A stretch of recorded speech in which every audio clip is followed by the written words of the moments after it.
একটা প্রশ্ন, এটা কি এখানে কি দেখার কিছু আছে? এটা কি কোনো পার্ক বা এখানে মজার কিছু হইতেছে? এই যে মানুষগুলো সেখানে ভিড় করতেছে, দেখতেছে, খাইতেছে, মুড়ি খাইতেছে, আখের রস খাইতেছে, এগুলো তো এখানে করার জায়গা না। এখানে বাচ্চাগুলো মারা গেছে, এখানে একটা প্লেন ক্র্যাশ হয়েছে, একটা ফাইটার জেট ক্র্যাশ হয়েছে, এটা দেখতে আসে কিছুই নেই। আপনারা বাসায় বসে ওদের জন্য দোয়া করেন, নামাজ পড়েন, আপনারা এখানে কেন সে ভিড় জমাবে দেবেন? এখানে ভিড় জমাচ্ছে, এখানে ঘোরাঘুরি করতেছে।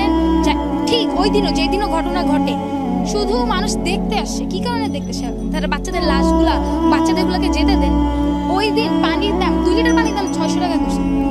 রিক্সা ভাড়া 30 টাকা, 40 টাকার জায়গায় 100 টাকা, 200 টাকা। সিএনজি ভাড়া 1000 টাকা। এগুলোর কি কোনো বিচার? অমানবিক হয়ে যাচ্ছে কি দিনকে দিন? আমরা অমানবিক হয়ে যাচ্ছে না, আমরা অমানবিকই।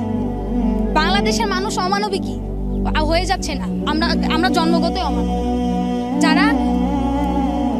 যে বাচ্চাগুলো পড়ে গেছে তারা পানি চাচ্ছে, তাদেরকে বলা হচ্ছে টাকা দাও এরপর পানি দিব। কেন টাকা দাও এরপর পানি দিব?